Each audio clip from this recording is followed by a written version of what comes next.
Então, né, hoje nós vamos fazer assim um vídeo e eu acho que o vídeo vai ficar um pouco longo, tá? Porque nós vamos tratar de dois capítulos, tá? Mas são assim capítulos pequenos, como todos do livro, né?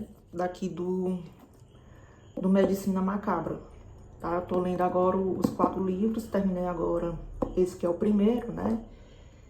E por que que eu resolvi falar sobre esses dois capítulos, né? Bom, porque são de duas coisas que eu gosto de fazer, tá? Uma eu faço com frequência e a outra também gosto de fazer e poderia fazer mais assiduamente, mas não faço muito, né? A primeira, que é o que nós vamos tratar logo no começo, né? É a leitura.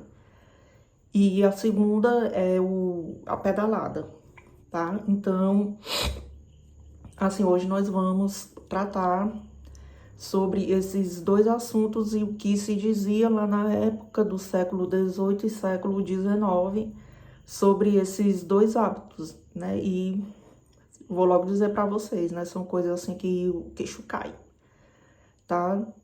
Então, assim, não é a visão geral da época, tá? É a visão de alguns médicos sobre esses hábitos, tá? Então, vamos começar assim já de assim, né? Dentre vários exemplos, né? Eu vou citar só dois casos, já que é como eu falei, né? Se fosse naquela época, eu já podia encomendar meu caixão, porque eu já tava quase com o pé já lá na cova, né? Aqui é um, que é o hábito de ler, e o outro o hábito de pedalar. Tá? Então, assim, no caso do pedal, eu vou resumir um pouco agora e depois a gente entra do jeito mesmo que está lá no livro, tá? Porque como são capítulos pequenos, né, eu achei melhor não resumir, como eu sempre gosto de fazer, eu achei melhor não resumir nenhum capítulo para você poder entender, né, na totalidade o que está dizendo. Por isso que o vídeo vai ficar mais longo do que a gente é acostumado, tá? Mas vamos lá, resumindo primeiro o caso do pedal, tá? Vou falar aqui mesmo só resumidamente, mas depois a gente trata mais aprofundado, tá? Então, assim, foi um cardiologista vitoriano, tá? Que ele notou que diversos de seus pacientes que eram ávidos, né, no ciclismo, ele naturalmente teorizou, tá, que havia uma conexão entre doenças do coração e o hábito de pedalar. E não só isso, tá? Dentro da estrutura de referências daquela época, sua tese até que fazia pleno sentido, tá? Então, assim, só resumindo. E também aqui a da leitura também, se for levar assim, em consideração as referências na época, também faz pleno sentido, tá? Então, assim, vamos começar pelo que foi descrito no caso número 2 do Medicina Macabra, tá?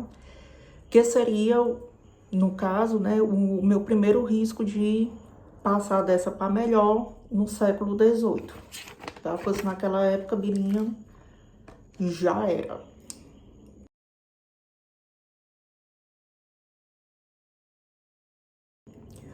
O título do caso é Os Iluminados Escritores. Tá? Foi escrito por Samuel Auguste André David Tissot.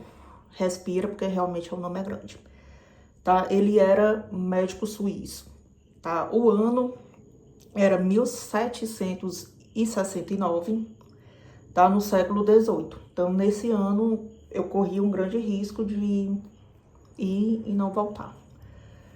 Tá? E o resumo do caso era assim, tá? A advertência de um renomado médico antigo sobre os nefastos perigos da rotina de pessoas de comportamento literário e sedentário, eu, acompanhada de uma série de recomendações a quem possa interessar, né?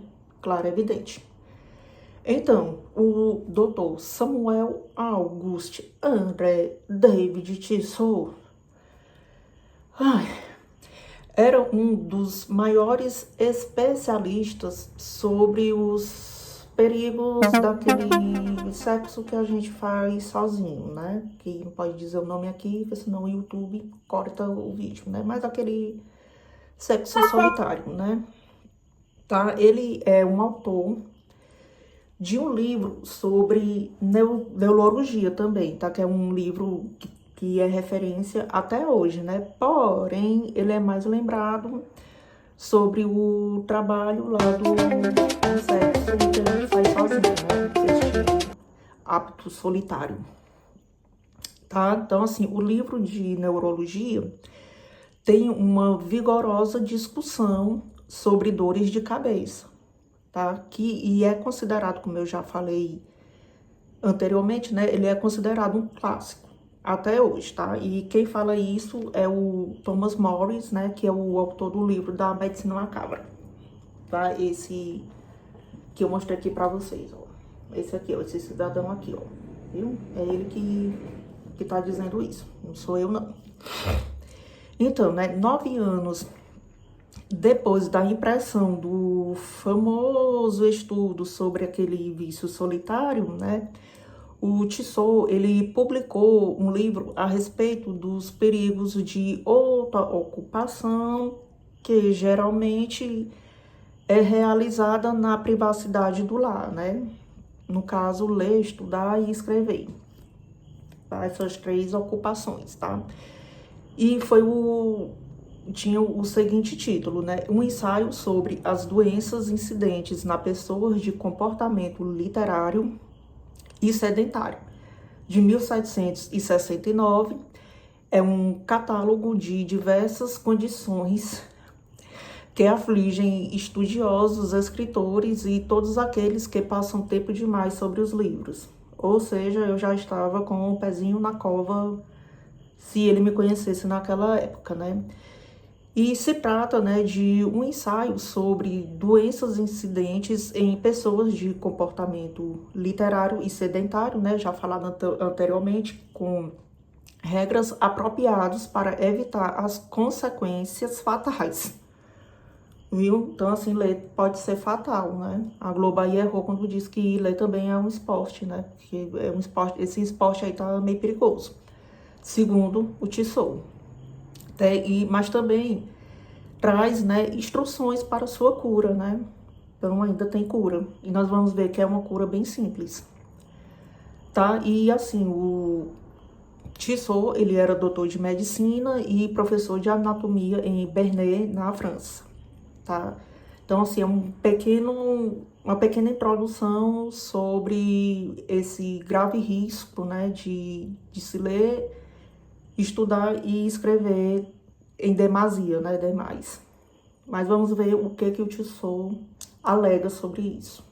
Bom, assim, antes da gente continuar, né, mostrando o que o Tissot tem a pensar sobre o hábito de pessoas de comportamento literário e sedentário, né, eu vou fazer um pequeno parêntese aqui para explicar, né, sobre o que seria esse comportamento literário, né, que ele fala. Então, assim, o comportamento literário, né, ele pode referir-se ao comportamento do leitor ou do escritor, tá? O comportamento do leitor é a forma como o leitor interage, tá, com a obra literária.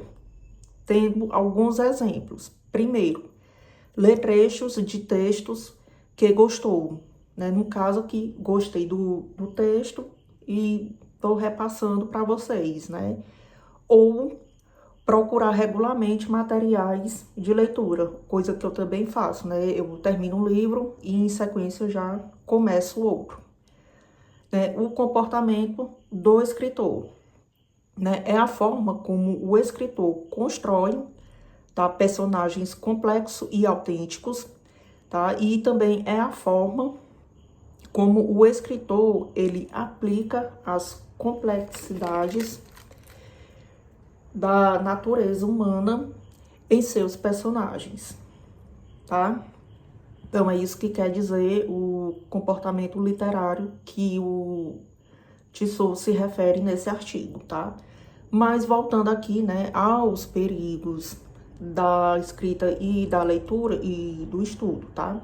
A tese de Tissot é bem simples e direta, tá? É papum, presta bem atenção, tá? Assim, há tempos tem se observado que uma devota assiduidade aos estudos é prejudicial à saúde. Ele observou durante um tempo, então, se ele está dizendo, eu aqui não vou contra ele, né? Mas, continuando o que ele observou, né? Que, pelo que ele diz aí, passou tempos observando, tá?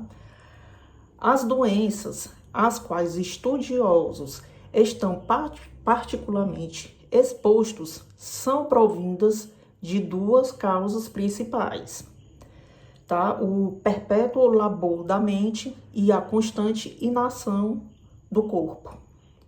Pois é, aí se o Tissot tá dizendo, né? Então vamos acreditar nele por enquanto, né? Porque ele disse que passou algum tempo observando, né? Mas, né, ele acreditava que a inatividade do corpo, né? Porque o cérebro aí já tá trabalhando demais, tá? Que a inatividade não era a única a causar danos, tá? Segundo o Tissot, o exagerado esforço do cérebro também poderia trazer graves consequências, tá? A fim de que entendamos que o funcionamento da mente exerce sobre a saúde do corpo, tá? Precisamos apenas recordar, em primeiro lugar, o fato de que o cérebro está em ação durante o tempo no qual está pensando. Ou seja, a gente está pensando, a gente está ali parado, pensando, o cérebro está em atividade, tá? Então, presta atenção que vai ter, assim, até um pouco de lógica, tá? Ai, vamos lá. Ver como o Tissot até que tem um pouco de lógica, tá? Em segundo lugar, deve-se considerar que toda parte do corpo que se encontra em ação se torna cansada, né? Aquela coisa assim, você lê demais, para ler, você tá usando, além do cérebro, a visão. Então, a sua visão cansa.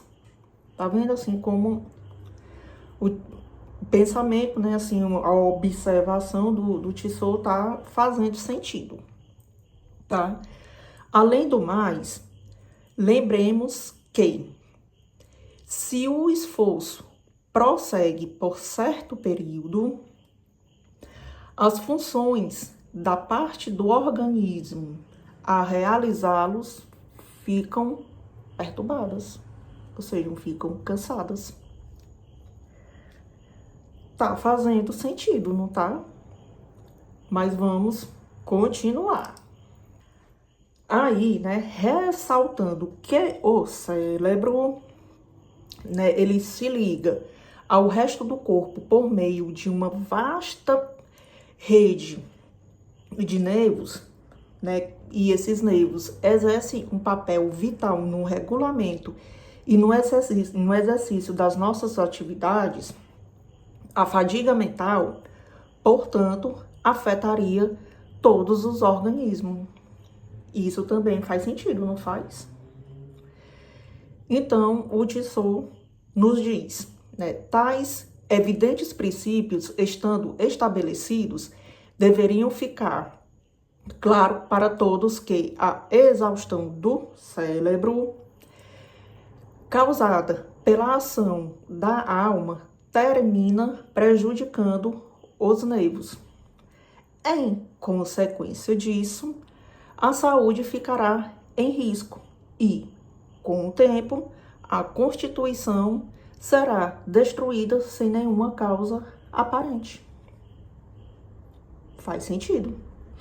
Então, ao contrário de alguns de seus contemporâneos, né, aqui ele se refere aos médicos dessa época, né, de 1769, por isso que são contemporâneos, tá? O Tissot, ele acreditava que uma argumentação teórica tinha nenhum valor se não fosse sustentada por evidências empíricas. Então, assim, não tinha nenhum valor se eu só falasse, tá? Eu tinha que provar. E foi isso que ele fez, tá? Então, ele cita a sinistra história de Monsenhor, né? De Monsenhor Le Chabelier. Não sei se o nome é assim, mas ficará assim, tá? Então, assim, após se dedicar assiduamente aos estudos por 4 meses, né? O Monsenhor Le Chabelier, né? Ele passou 4 meses estudando sem qualquer sintomas de doença, né? Aconteceu que sua barba, seus cílios, suas sobrancelhas, em resumo, todo o cabelo e pelo de sua cabeça caiu. Então, assim, né, e segundo o Tissot, tinha tudo a ver com o fato de ele passar 4 meses estudando, né? Então, assim, atualmente, chamamos essa condição, né, dos cabelos caírem de alopecia idiopática, tá? Mas não tem nada a ver com idiota não, viu, gente? Longe disso, né? O que é a alopecia idiopática? Né? É a queda de cabelo espontânea causada por causas desconhecidas. Apenas isso. Não tem explicação para o seu cabelo cair. Então, assim, se o Monsenhor lá, né, o Le Chabelier, ele também não tivesse estudado, o cabelo dele ia cair do mesmo jeito, tá? Então, assim, tal fenômeno certamente ocorreu porque os pequenos bulbos, né, que são as raízes do cabelo, deixaram de receber nutrientes, tá? Então, não tem nada a ver com ele ter passado 4 meses estudando direto, né? Como ele fala, assiduamente, tá? Então, assim, vou explicar também agora, porque Bila também é cultura, mas na verdade é porque está lá no texto, né? Os pequenos bulbos, né, são fólicos. Os fólicos são grupos de células pequenos esféricos ou em forma de vaso que envolvem uma cavidade na qual alguma outra estrutura cresce ou outro material está contido, tá? O fólico quer dizer isso, para você ver como o corpo humano é complexo. Então, o Tissot, né, ele sugere que sua pequena inanição, né, poderia ter 3 causas possíveis. 3 causas. Primeira, a irritação estomacal, tá? Problemas com os nervos, ou, aliás, né, assim, enumerando direitinho, tá? A primeira, né, era a irritação estomacal. A segunda, problema com os nervos.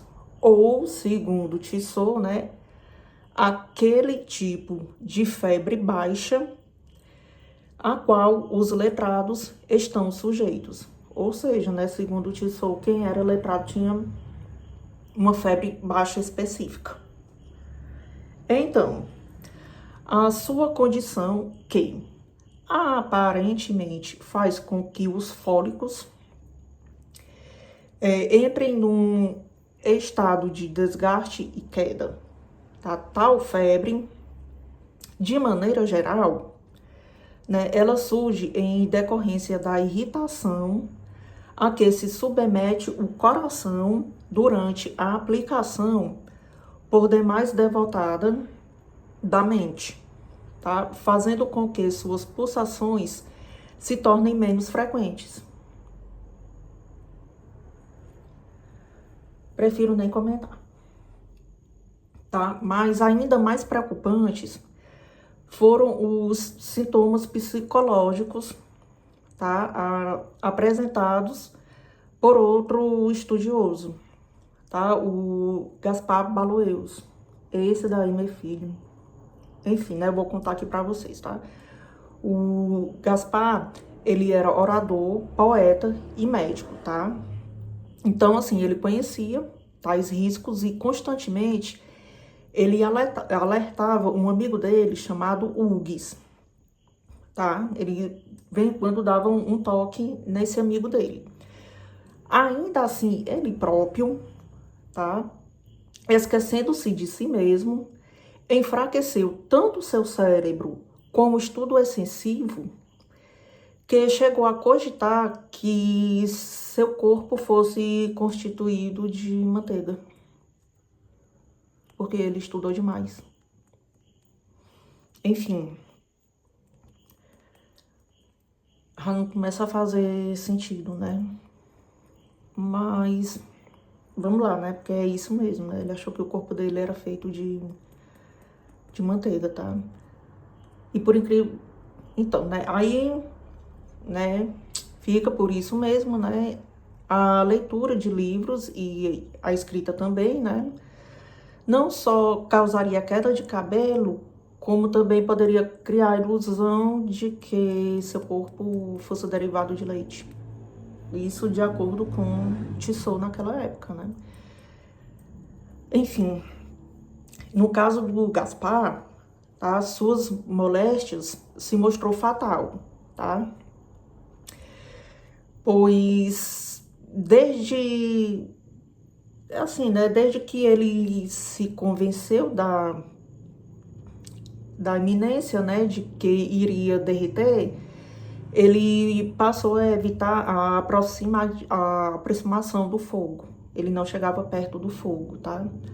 Até que, por fim, tá, eles, desgastados pelas contínuas preocupações, né, principalmente de derreter perto do fogo, ele terminou se jogando no poço. Enfim. Mas o Tissot, ele deixa evidente que testemunhou outro caso bastante similar, tá? Um colega médico, tá, dele, dotado de uma mente brilhante, que todos acreditavam ter um destino de grande sucesso. Ou seja, era um estudioso, né? De grande sucesso lá pela frente, né? Ele ia ser um bom médico. Porém, né? No entanto, esse amigo ficou tão obcecado pelo trabalho, né? Enfim, demora aqui voltar, porque eu fico aqui lendo, vou ver o que vai ter adiante, perco as estribeiras aqui, então. Né? No entanto, esse amigo ficou tão obcecado pelo trabalho que passou dias e noites na biblioteca realizando experimentos. Uma decisão, né, que ele trouxe, né, terríveis consequências, tá? A princípio, né, no começo, ele perdeu o sono. Lembre-se que a gente falou, né, que o sono não fica relaxante. Então, no começo, ele perdeu o sono, né? Depois, foi tomado por ataques transitórios de loucura, né? Ele ficou um pouquinho, né?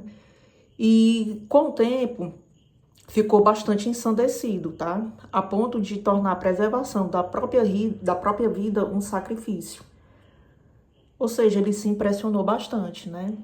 Então, assim, o Tissot conta, né, que conheceu outros homens de letras que começaram a agir como maníacos e depois, após um período, se tornaram completos idiotas.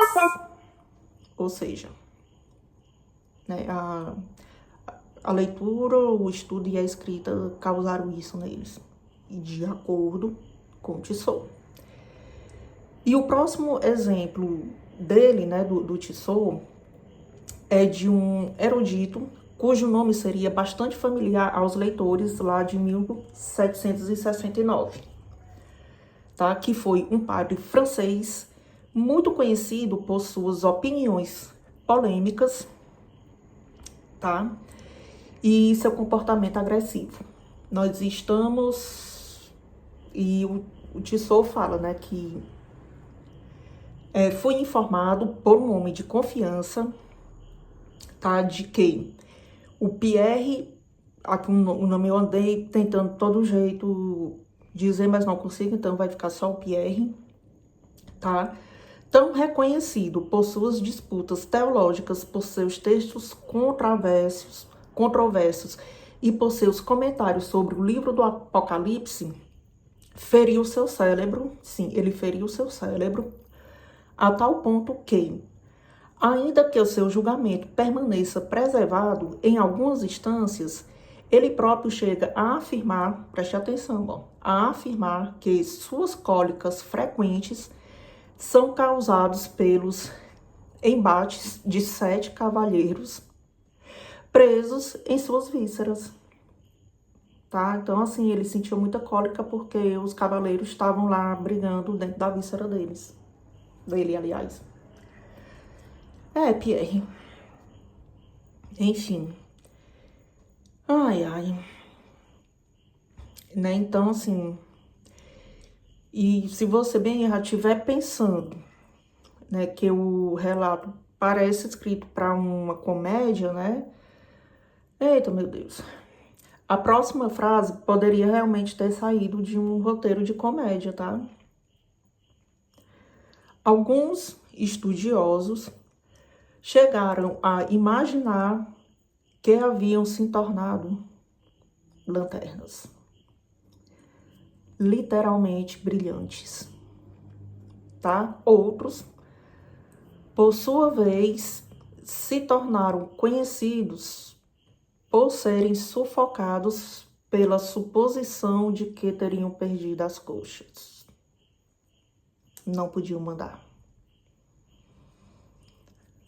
Tudo porque leram, escreveram ou estudaram demais, segundo Tissot. Enfim. Mas, para aqueles que estiverem embarcando numa carreira literária, mas que desejarem evitar a perca imaginária, claro, né, das coxas, o Dr. Tissot traz alguns conselhos valiosos. O relaxamento da mente é a primeira defesa. Sem uma mente relaxada, nenhuma outra forma de tratamento é eficaz. Receita do Dr. Tissot.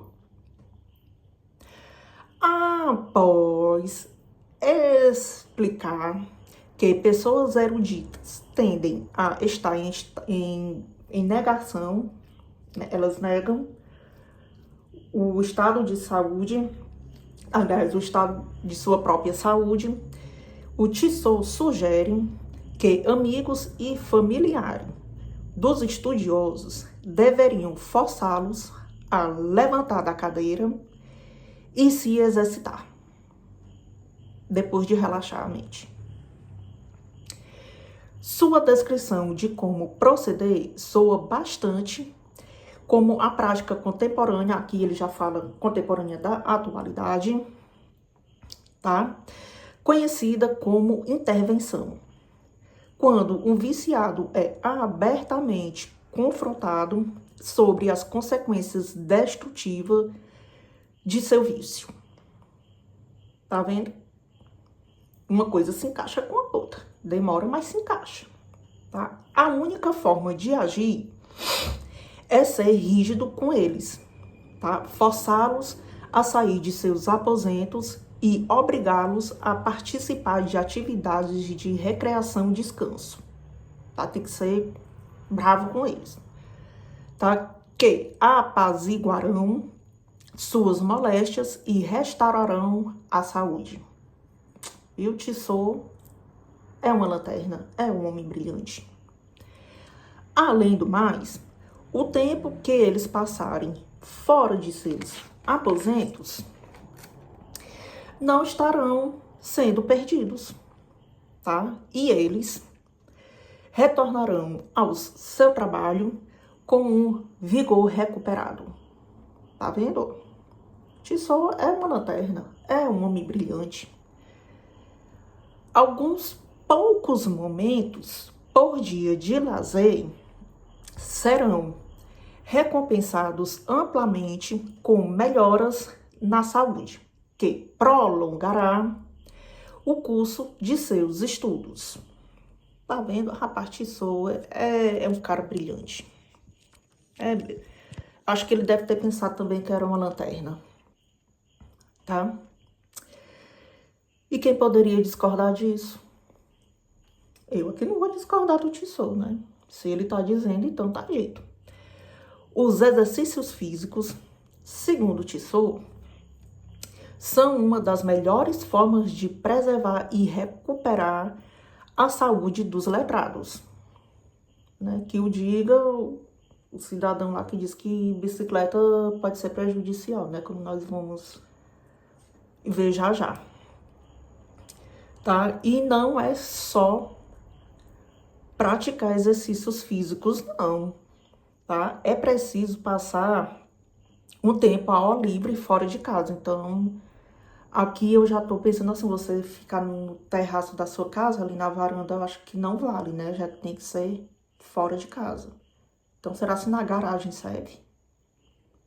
No quintal. Enfim, né? Aqui ele não diz. Mas vamos lá. Da combinação desses dois poderosos salutares, né? Poderíamos dizer remédios, né? Recebemos descanso, a circulação se torna facilitada, a perspiração, que não faço a mínima ideia do que seja, mas se quiserem explicar aqui, podem explicar aí nos comentários, que eu não faço a mínima ideia do que seja. Ela é encorajada, a ação dos nervos é reanimada e os membros são fortalecidos. Tá vendo, rapaz? Ó, saiu de casa, o homem já vira outro. Né? Todo homem que esteve confinado em seus estudos por alguns dias, ele sente a cabeça pesada, tá? Os olhos inflamados, seus lábios e bocas secos. Tá? Ele reclama de desconforto da boca do estômago, tornando-se mais disposto a sentir melancolia, né? Tristeza, do que rejúbilo, alegria, né? Então, ele é mais propício a ficar triste do que alegre, tá? Então, seu sono é menos relaxante, seus membros ficam pesados e adormecidos, né? Aquela sensação que vai dar aquele formigamentozinho, né? Perto de uma câmerazinha, né? Mas a solução, né? Uma caminhada por 2 ou 3 horas ao ar livre dissipa todos esses sintomas, trazendo de volta a serenidade, o frescor e a força. Viu? Então, assim, ó, para ali, se levante, saia lá do quarto que você tá estudando, vá caminhar por 2 ou 3 horas e pronto. Você tá novinho em folha. Disse o nosso amigo Tissot. Tá? Agora, vamos para o segundo caso que poderia me levar a passar dessa para melhor. Enquanto, né, o Tissot, ele aconselha, tá, a caminhar ao ar livre por 2 ou 3 horas diariamente, um certo especialista de Londres, né, o George Herschel, em 1894, ele dizia assim que pedalar não era muito saudável, né? Tá? Então vamos ao segundo caso, que me condenaria ao caixão, né? Por assim dizer. Tá? Então, assim, esse é o caso número 9, tá? Ainda do capítulo 7 do Medicina Macabra, tá? Do volume 1 da Medicina Macabra, tá? O nome do caso, né, do capítulo é As Perversas Bicicletas, tá? Escrito em 1894. Ou seja, em 1769 e em 1894, já podia encomendar meu caixão, né? Porque eu não teria mais chance, não. Então, vamos ver o que me aguardava naquela época.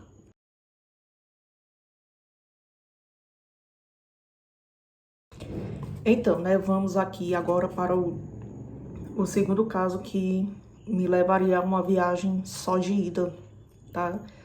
Intitulado As Perversas Bicicletas, né? Escrito por George Herschel, que era especialista de Londres, tá? O resumo do caso diz o seguinte, tá? O alerta de um suposto especialista sobre o excesso da prática de andar de bicicleta. Pedalar demais pode causar danos severos ao coração do ciclista.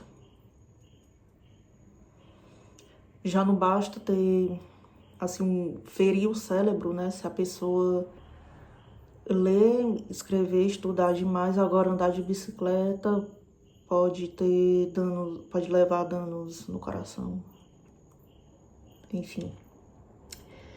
O que será que os médicos de hoje em dia diriam disso? Enfim, aqui um pequeno resumo agora, né, de como se deu. Ai, meu Deus. Enfim, né, em setembro de 1894, vários dos mais renovados cientistas do mundo chegaram ao Budapeste, lá na Hungria, para o 8º Congresso Internacional de Higiene e Demografia, tá? Isso foi um evento imenso, tá? Principalmente para aquela época, né? Até para hoje em dia eu acho que também era grande, né? Por quê? Né, foram mais de 700 artigos de pesquisa apresentados no decorrer de 9 dias, com a participação de 2.500 participantes. Acho que não ficou muito bom não, né? Essa participação, participantes, enfim. Né? A hospitalidade dos húngaros, né? Húngaros, parece outra coisa, né? Se provou exuberante, tanto que uma publicação descreveu o evento como uma agradável excursão para o qual o trabalho científico serviu principalmente de pretexto.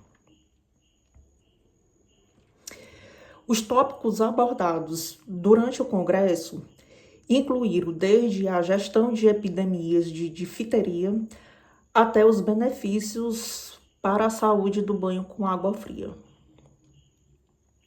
No dia 5 de setembro, uma quarta-feira, uma breve sessão foi dedicada à higiene do esporte, que aí já começa a ir para onde a gente vai chegar, né? Não, meu Deus do céu. Enfim, né, o E.P. Léon Petit, que é um médico de Paris, né, no caso, apresentou uma palestra intitulada Mulheres e a Bicicleta,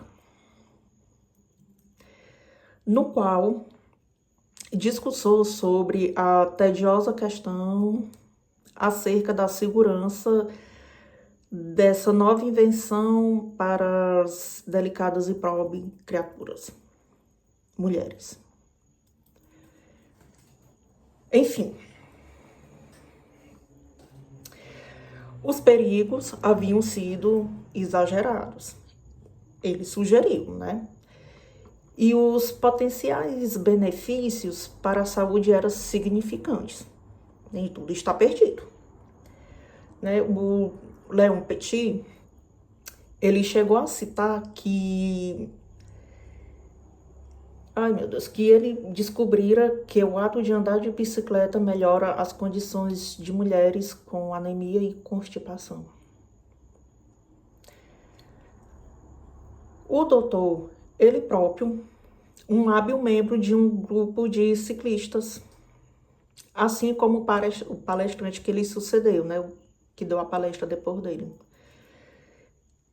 E o George Herschel, né, um especialista de Londres, no entanto, tinha outra mensagem bem mais sinistra para divulgar.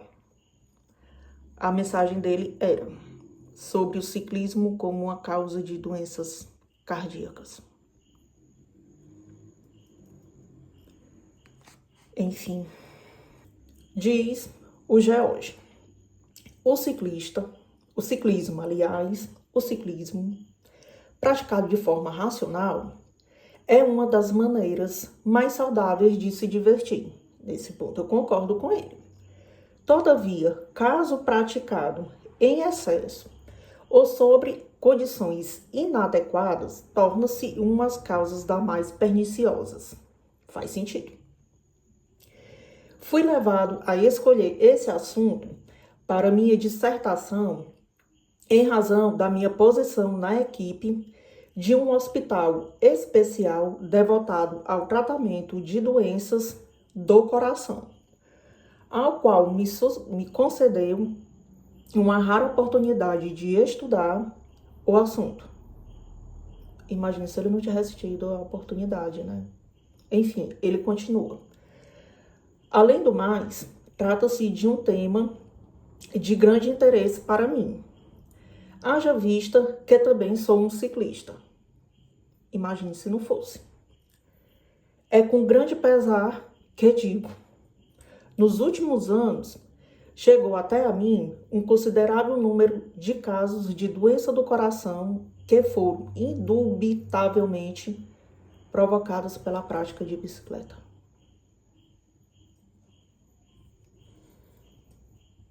Vamos seguir em frente. Se, entretanto, andar de bicicleta é um exercício físico e os vitorianos eram tão fervorosos defensores de dos exercícios físicos, qual poderia ser o problema? Mas o Dr. George explica. O grande perigo de andar de bicicleta, ou ainda o principal motivo para essa prática ser mais perigosa do que outras formas de exercício físico, é a probabilidade de que alguém que esteja pedalando sozinho ser conduzido ao nocivo excesso de esforço, assim como a provável certeza de que o mesmo ocorrerá quando você está pedalando em grupo, especialmente em um clube. Bola para frente. Abre aspas. Um nocivo excesso de esforço. Fecha aspas. É uma bela frase, concordo. Né, que o Thomas Morris, né, que é o autor do livro, ele diz que pretende utilizar da próxima vez que se sentir preguiçoso para sair de casa para correr. Mas eu vou usar isso agora, né, não vou usar mais a chuva como desculpa, não. Eu vou usar agora porque eu não quero mais um nocivo excesso de esforço. Eu não quiser ir pedalar, eu vou botar isso na minha cabeça. Minha gente, vai recado nunca a gente veio. Enfim, continuando aqui o que diz o nosso amigo George. Né? Em primeiro lugar, contemplamos o ciclista solitário, né? No caso, vou dizer que sou eu porque eu só gosto de pedalar sozinha, não gosto de pedalar nem com outra pessoa. Gosto mesmo de botar ali meu fone de ouvido e hasta la vista, baby. Então, né, o ciclista solitário, ele está muito mais suscetível, quase não sai a palavra, né? Suscetível a praticar mais exercício do que ter consciência antes de reconhecer que eu fez. Claro. Ai, meu Deus. Enfim, E agora também vou continuar concordando com o Thomas, né? Nem passa pela cabeça do Dr. George que seu ciclista solitário possa ser uma mulher, né? Não, Deus me livre, né? Pobre coitado.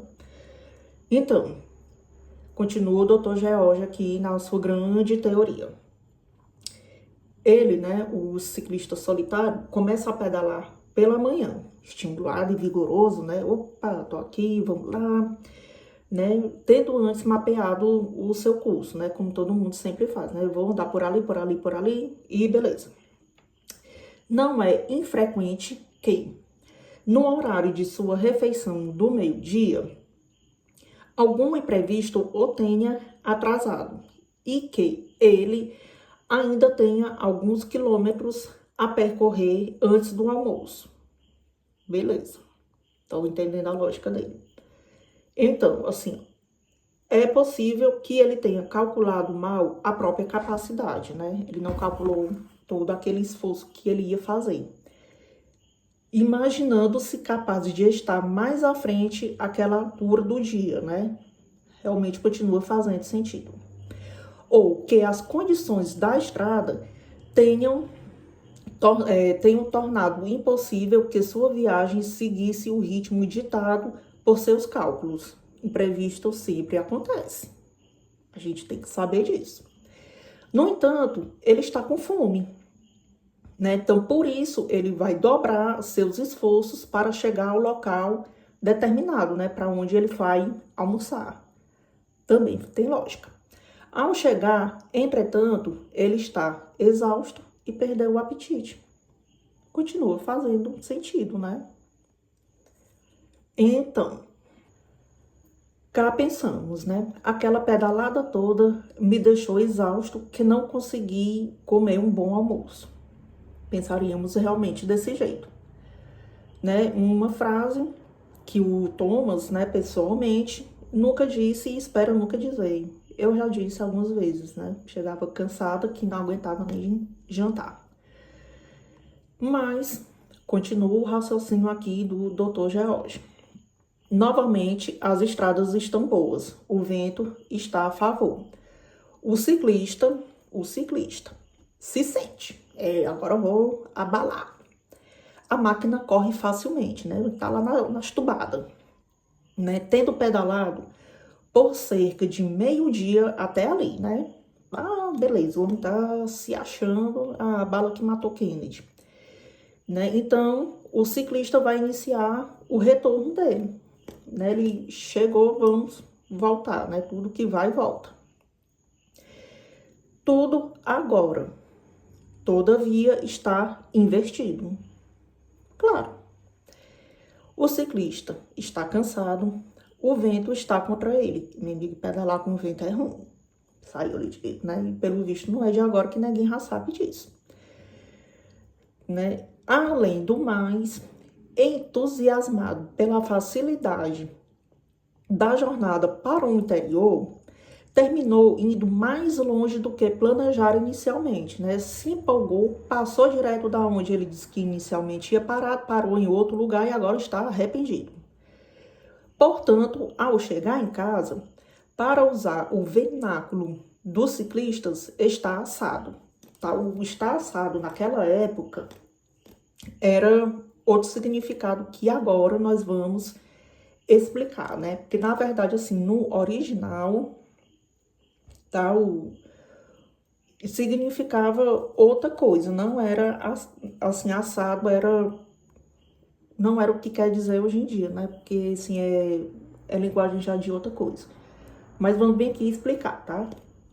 Para os ciclistas britânicos de 1890, a gíria assado significava que a pessoa estava extremamente cansada, tá?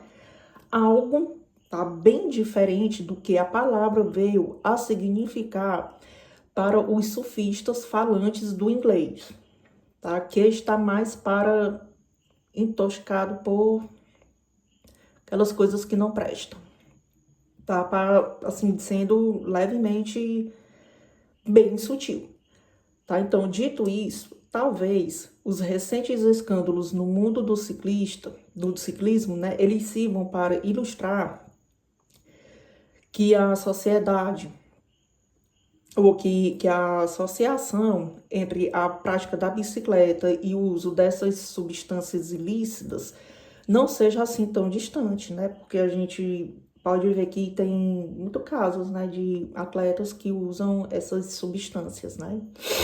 Mas continua Dr. George. A forma mais comum de um ciclista se ferir todavia, é subindo morros e que cansa mais. Pode ser qualquer morrinho, mas cansa. Ele está se aproximando do topo da colina.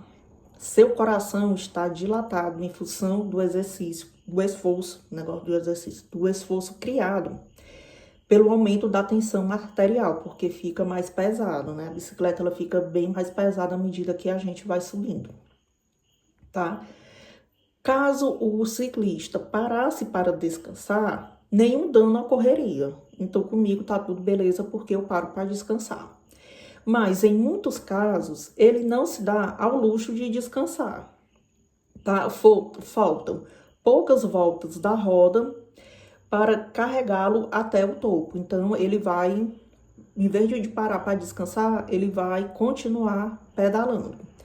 Por isso, ele duplica seu esforço e coloca mais tensão em seu corpo, que está operando no limite de suas capacidades, né? Que é aquela coisa mesmo que já começa as pernas a tremer, o coração falta sair pela boca, mas ele continua. No meu caso, eu paro na mesma hora, até mesmo porque eu não aguento ficar muito tempo, né? Então, nesses poucos momentos, entretanto, causam-se danos ao coração que talvez nunca serão revertidos. Ou seja, segundo o Dr. George, dali já pode ir direto para o cemitério. Chega no topo da colina, parte para outra vida. Aí é quando o Dr. George, ele explica, né, que a sua principal preocupação é com os ciclistas ocasionais, né, não os ciclistas profissionais. Porque realmente, assim, o ciclista profissional subir um morro é de boa. Acho que dependendo do morro ele nem sente. Eu sinto qualquer ladeirazinha, qualquer morrinho, falta me matar. E, assim, não tanto, tá, para os que praticam a atividade constantemente. Ainda assim, os especialistas não estariam isentos de perigos. Também acho que não, tá? Pois tendem a deliberadamente sacrificar sua saúde futura com o intuito de ganhar alguns prêmios. Isso o Thomas tem toda a razão. Mas continua aqui o pensamento do Dr. George. Outra perversidade é aquilo que se conhece como competição de subida de encosta. Né? Encosta é a mesma cor de morro. Caso alguém tivesse a intenção deliberada de criar um método de praticar ciclismo da forma mais danosa possível, seria difícil inventar algo pior do que esse tipo de competição. Ele vai até citar aqui um exemplo que eu acabei de lembrar, né? Que é o Tour de France. Tá? Então, colinas de gradiente íngremes, né? Que é aqueles morros bem altos, né? Bem íngremes, né? Que a pessoa falta ficar assim, né? São escolhidas de propósito.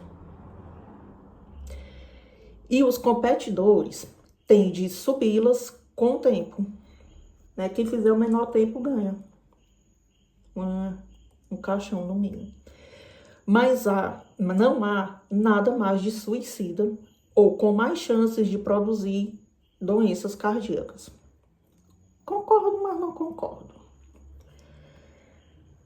Aí entra assim, no que eu acabei de lembrar, o Thomas fala agora, né? Que é assim, imagine a reação do Dr. George ao Tour de France, que você pode ver na Netflix, viu? Tem uma série que é falando sobre o Tour de France. Que com seu percurso, que passa por diversas subidas de montanha, meu amigo, lá é circuito pesado, viu? até para os ciclistas profissionais, o Tour de France é pesado, tá? Ó, num só dia, na competição de 2017, tá? Que era o estágio 9, tá? Os competidores, eles atravessaram 180 quilômetros pela Cordilheira do Jura. 180 quilômetros. Gente, eu não pedalo nem 30, eu fico morrendo. Imagina 180 quilômetros. Chegando a subir 4.600 metros. Minha gente, eu não subo 5 metros.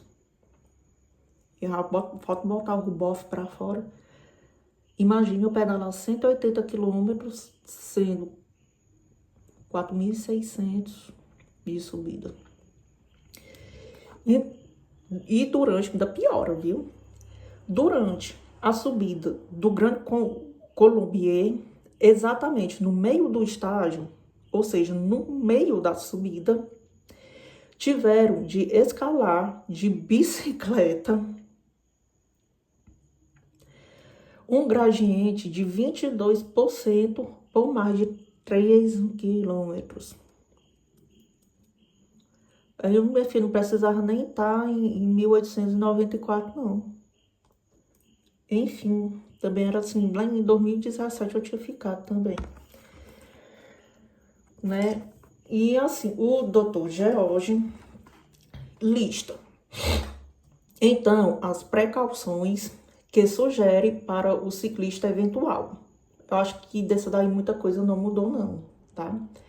Com o intuito de prevenir que este fascinante esporte termine por nos ferir. Tá? Então, assim, é onde eu acho que as precauções dele estão até um pouco atuais. Que são a primeira precaução, né? O uso de uma marcha lenta, ou de uma marcha baixa, né? Eu só pedalo em marcha baixa mesmo, né? Nunca consigo chegar num ponto de marcha muito pesado. Então, 2, né? Manter-se sentado numa posição ereta. Mesmo a bicicleta de hoje em dia não tem como você ficar ereto, colega. Então, assim, a postura encurvada afeta em demasia o ciclista moderno. Oi? Por contrair o peito, prevenindo a extensão, a expansão apropriada dos pulmões e interferindo na oxigenação do sangue, acelerando a condição de falta de fôlego. Faz sentido. 3. Consumir uma alimentação adequada durante a prática e evitar venenos para o músculo, como o caldo de carne. Tá? Então, pelo amor de Deus, e 1000 cacetadas atrás, não tome caldo de carne depois de pedalar. Pode dar um piripaquezinho bacana, né? 4. O ciclista deve evitar as tão propagadas preparações de cola e coca. Tá? Ele vai explicar aqui um pouquinho o que é essa preparação. Tá? Tais bebidas entorpecem a sensação de cansaço, tá? Incentivam um danoso excesso de esforço, e tudo isso praticamente sem o conhecimento do ciclista, tá? Enfim, né? E explicando agora o que é essa preparação de cola e coca, tá? A noz de cola, tá? Ela contém cafeína e é relativamente inócua, tá? Mas as folhas de coca, sim, a coca que nós estamos falando é aquela que você tá pensando, né? Que combina com a ina. São usadas para fazer a cocaína, né? Cujo consumo geralmente é condenável nos esportes competitivos e na vida também, né, colega? E 5. Sob nenhuma circunstância deve o ciclista prosseguir pedalando após começar a sentir falta de fôlego. Começou a sentir fôlego, para. Ou quando sentir o menor desconforto no peito. faz sentido, né? Digamos que dá certo. Então, ó, prestou atenção às dicas? Qualquer clube de ciclistas que seguisse os conselhos do Dr. George, à risca estaria deixando de aproveitar os maiores benefícios de seu hobby. Aumentar a frequência cardíaca e ficar sem fôlego é o objetivo principal dos exercícios aeróbicos. Entenderam agora por que o Dr. George estava errado? Isso ajuda a fortalecer o músculo cardíaco e melhora a circulação. Ou seja, dentro do razoável, é algo inquestionavelmente bom. Dr. George, hoje em dia, andar de bicicleta é recomendável até para os pacientes com problemas crônicos do coração, com o intuito de melhorar as funções cardíacas. E o Dr. George disse que podia matar. Apesar de sua posição como especialista num hospital de coração, o Dr. George publicou pouca coisa sobre doenças cardíacas. Ele era considerado um grande especialista em problemas do trato digestivo. E seu compêndio sobre esse assunto teve várias edições. Ele teve a consideração de incluir um pequeno capítulo de receitas para aqueles com estômagos delicados, viu? O bichinho era tão bonzinho, eu aqui criticando ele. O qual, pouco anos após sua morte, foi republicado sozinho no pequeno volume chamado Culinária para Indigestos. Não deve existir, né, por aí. E diz o Dr. Thomas, né? Honestamente, não sei se já houve um livro de receitas com um título melhor. Mas com certeza esse é meu favorito e faz todo sentido, né? Só não faz sentido a teoria dele de que a gente, na hora que começa a se esforçar, né, que é onde vai queimar as calorias, a gente tem que parar. Então deve ser por isso que eu só me canso e não emagreço. É porque na hora de fazer mesmo o esforço, é parando. Isso me abriu os olhos. Enfim, né, de acordo, né, com esses dois médicos do século XVIII e XIX, né, eu, por gostar de ler e por gostar de pedalar, apesar de não pedalar frequentemente, né, eu não tinha muitas chances não, né? Acho que não ia durar muito tempo, não. Enfim, né? Esse foi o nosso videozinho de hoje, né? Contando porque que naquela época eu não duraria muito aqui, né? Mas aqui estou, tá? Lendo bastante, não pedalando como poderia, né? Acho que para evitar o excesso de esforço, né? Mas a vida que segue, né? Por enquanto tá indo, né? Poderia pedalar mesmo tanto que eu leio, né? Mas aí eu não sei se eu correria o risco de infartar ou de ferir meu cérebro. Agora ficou um pouco complicado, né? Mas prometo voltar com um novo vídeo e com um novo tema.